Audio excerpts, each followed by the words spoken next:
To hell with your claims. The seals were broken. I was summoned. Welcome to MojoPlays, and today we're showing some much-needed love to games that were unfairly overlooked during their initial release, but have since developed the fan base they always deserved.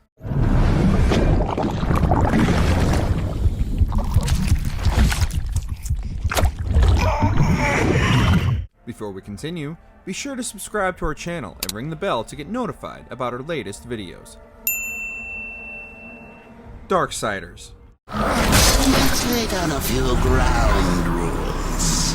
Until this is over, you're a dog on a leash. Launching a new IP is always a risky prospect, even under the best of circumstances. And when your game is inspired by some of the heavyweights of the industry, and launching in one of the most crowded years in gaming history, it's easy to get overlooked and lost in the tsunami of releases. Set at the beginning of the end, players take on the role of War, who is blamed for prematurely initiating the end of the world and is forced to prove his innocence to discover who set him up. The Darksiders franchise ended up receiving numerous entries exploring the fascinating world of the Horsemen and the Apocalypse, but financial difficulties could have ended the entire series before it began, if not for the community slowly growing around the initial entry and its Zelda-inspired puzzles and God of War-style combat. The council finally took me seriously. If so, you're surely not empty-handed. Enslaved, Odyssey to the West. If my heart stops beating, for any reason, the headband will discharge a lethal dose. If I die, you die. Ninja Theory is already one of the most underrated developers in the industry, and one of their best titles remains one of the most overlooked of the PS3 and Xbox 360 generation.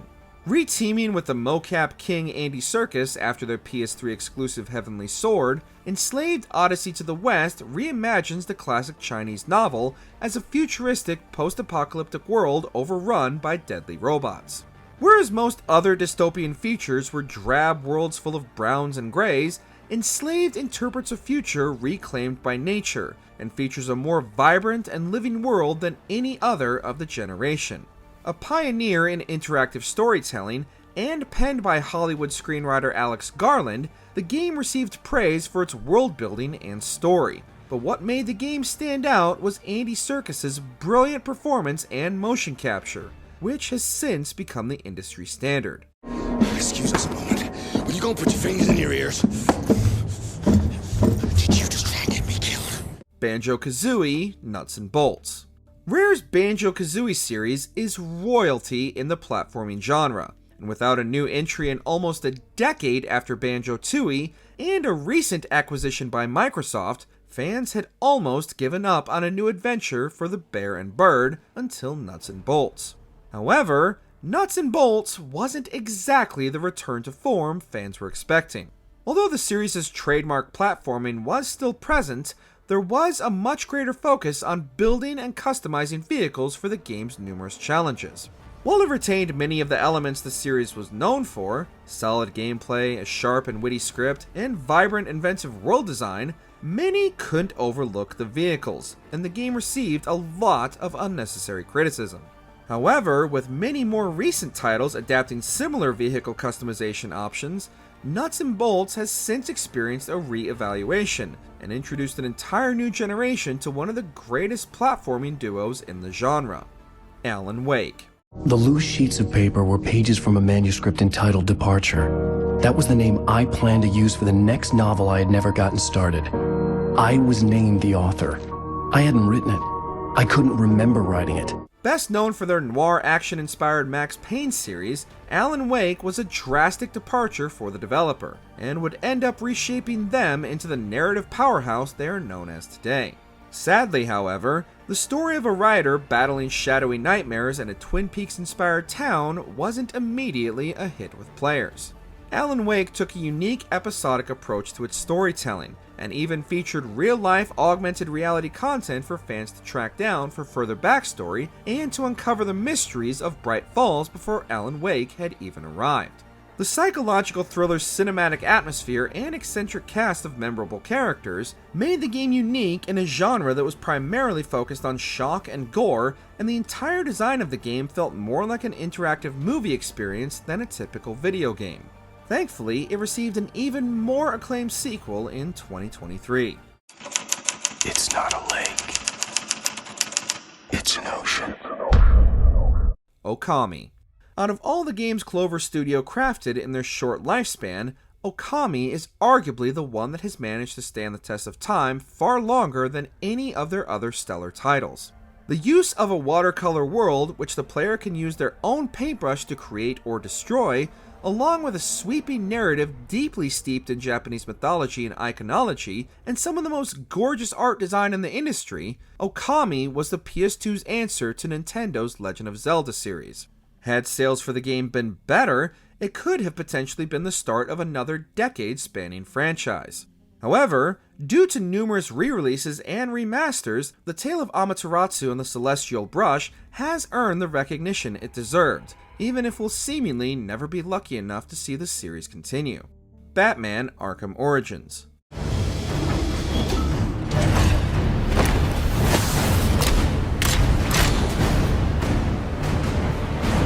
Widely, and rather unfairly, considered the black sheep of the Batman Arkham universe by both fans and Rocksteady, Arkham Origins was developed by WB Montreal as a prequel to Arkham Asylum. Upon release, the game was mostly overlooked by fans of the series simply due to Rocksteady not being at the helm, and the lack of Mark Hamill and Kevin Conroy in their titular roles certainly didn't do much to sway non-believers either. Focusing on the earliest days as the Caped Crusader, the game was criticized as simply being more of the same, with very few improvements over Arkham City, although the game's boss fights are regarded today as some of the strongest in the entire series. Thankfully, after much of the initial criticism wore off and enough time had passed, the game is now considered just as essential as the Rocksteady trilogy, even if Rocksteady and WB don't seem to feel the same way. That's why you do it, isn't it? You like the way it feels. It's what you need. Psychonauts. My name Starts with a D. is Rasputin. Tim Schafer and Double Fine are undeniably some of the most creative and hilarious developers in video games, but unfortunately, most of their games don't come with a wide market appeal. Leaving behind his point-and-click adventure roots, newly founded Double Fine and Schafer crafted what is widely considered one of the PS2 era's platforming gems. The game blends sharp dialogue and some truly inventive worlds, as would-be Psychonaut Raz invades the minds of his fellow campers and instructors and helps them deal with their mental problems and overcome their traumas while investigating a conspiracy at the heart of the Psychonauts. Despite the universal acclaim, the game failed financially, but with numerous ports and re-releases, gained enough of a cult following that a sequel was eventually released in 2021 to equally glowing reviews. You've got a plan or something, right, Mr. Pokey, right? That's right, baby. Daddy's here. Sleeping Dogs. Man, this is going to be great. Yeah, thanks again, Jackie. I appreciate the intro. No problem, man. Many franchises over the years have attempted to replicate GTA's success to varying results.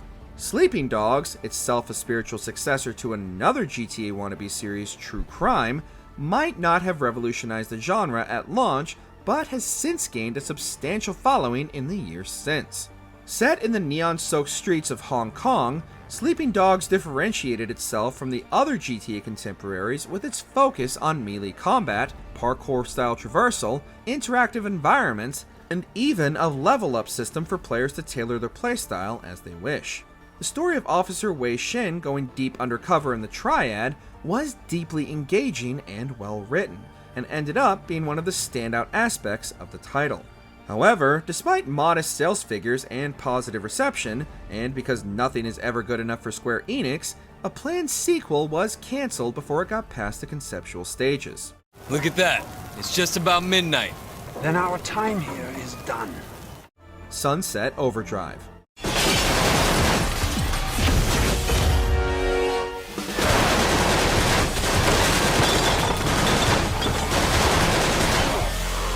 Follow me. Primarily known for their exclusivity with PlayStation, Insomniac's few dabbles outside of Sony's black box haven't exactly been major hits for them. After Fuse failed to ignite any interest, their follow-up exclusive for the Xbox One fared far better critically, but was unfortunately locked to a console that botched their own launch and never truly recovered. Sunset Overdrive is an example of everything that makes Insomniac great as developers. Vibrant, colorful worlds, over-the-top weapons and gadgets, blazing fast gameplay and traversal, along with a lighthearted and inventive story tying it all together. Although the game was widely overlooked at launch, the success of the dev's Spider-Man series has reignited interest in the title, which proved to be the testing ground for much of Spidey's traversal mechanics. This is lame. How can we make it better? I know. Lava! DMC Devil May Cry. Who are you? What do you want? You were careless. You left a trail. Rebooting a beloved franchise is already challenging enough, but coupled with a drastic tonal change as well as a much despised character redesign, the choice to mock players upset by these changes didn't help either. Not in a million years. Ninja Theory's reimagining of the Devil May Cry series was already starting on the back foot. The initial outcry against the numerous changes almost completely overshadowed everything else that Ninja Theory did right, and in some ways improved, especially in the game's stellar combat and a smart and well-written script, once again designed by Alex Garland. Another aspect that has received much-deserved praise was the game's level design, which would oftentimes feature shifting environments that would alter the gameplay from one area to the next. While the series would return to form with the release of its proper 5th entry, DMC remains a solid, albeit experimental interpretation of one of the best action series in gaming. You make quite the team.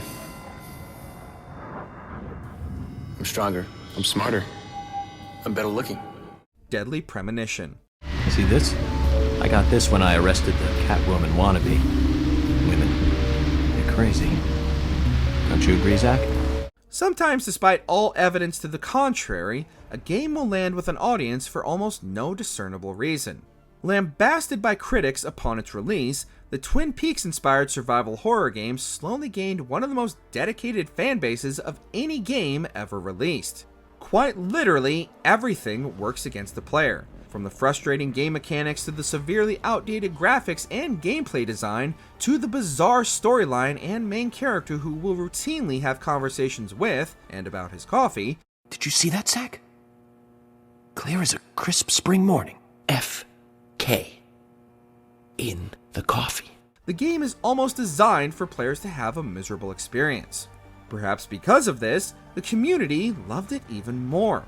However, the title's many eccentricities are seemingly what has helped it stand the test of time, and even eventually earned it a sequel which was somehow even more polarizing, this time from the community that sang the praises of the original.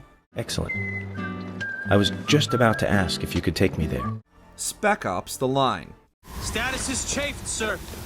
You say chafed, Sergeant? Yes, sir. A local airborne insurgency has infiltrated the U.S. zone designated as my pants. Spec Ops: The Line already had an uphill battle upon release.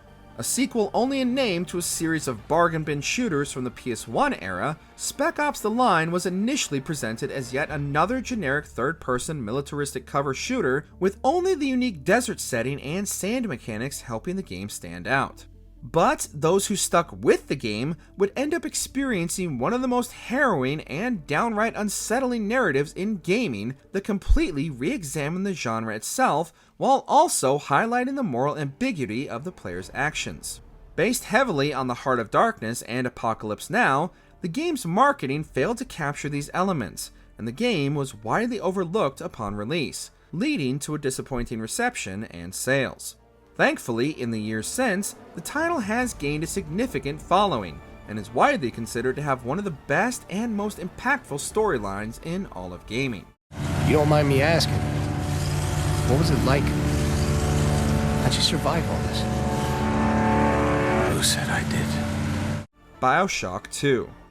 You want some, big guy?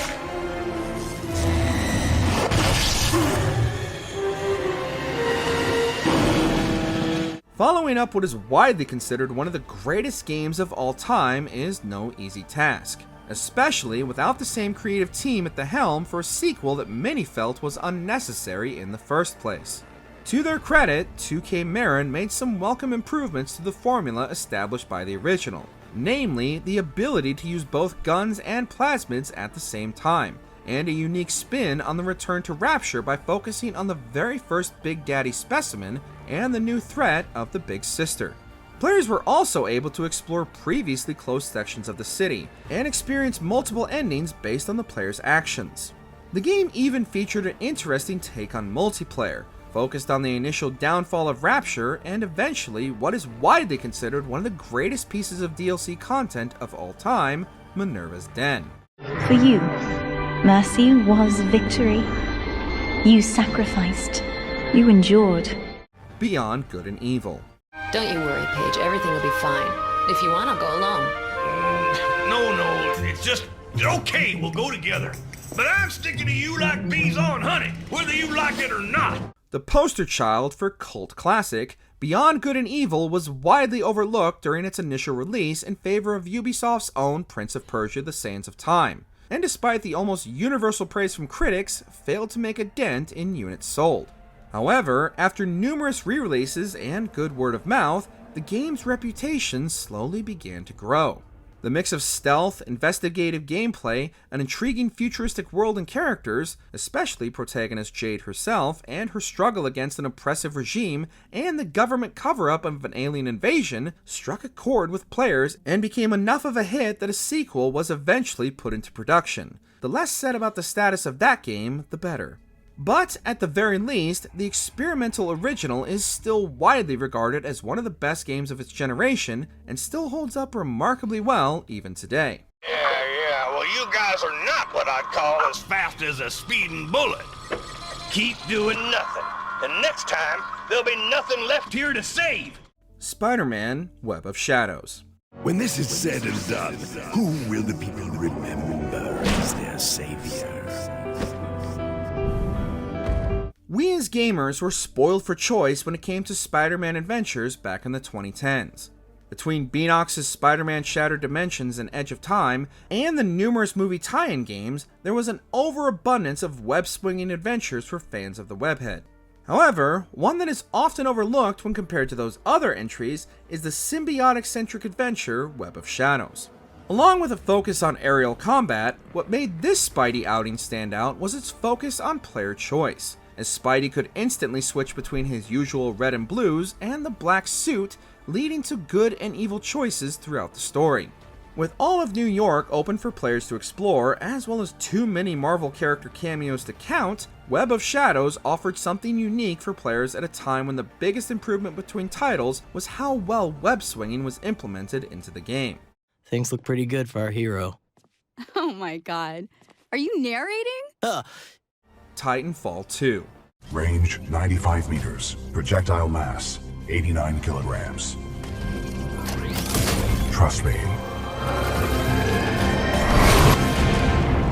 In a case of sabotage by its own publisher, EA chose to release the follow-up to their multiplayer-only shooter from the former Call of Duty Modern Warfare veterans, sandwiched between the releases of EA's own Battlefield 1 and the newest Call of Duty Infinite Warfare, pretty much sealing the fledgling franchise's fate before it could even nail the landing.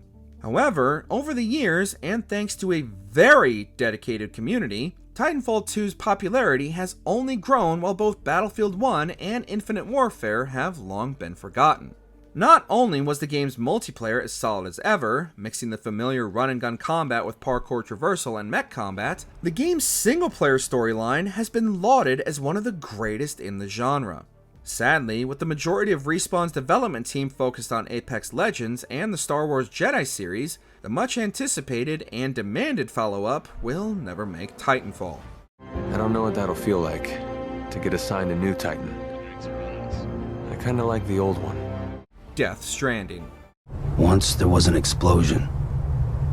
A bang which gave rise to life as we know it. Hype for Hideo Kojima's first game post-Konami was understandably through the roof.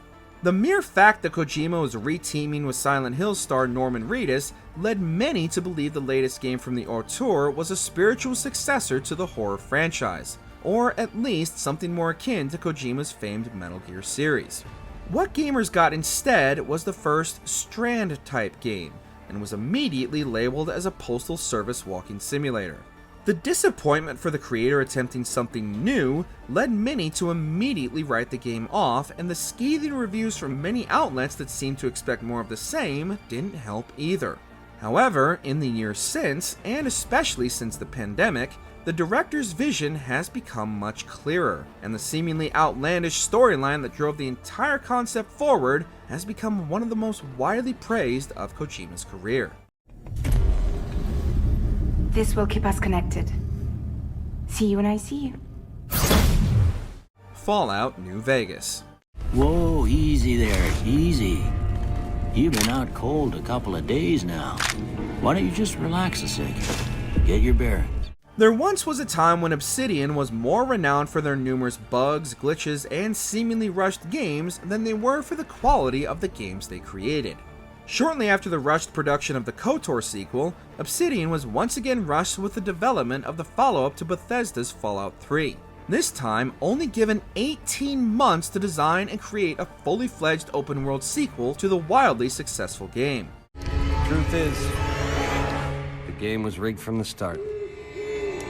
Understandably, the game was plagued with a myriad of bugs that gained more attention than the game itself. But thankfully, New Vegas has since been reevaluated as one of the best entries in the entire Fallout franchise.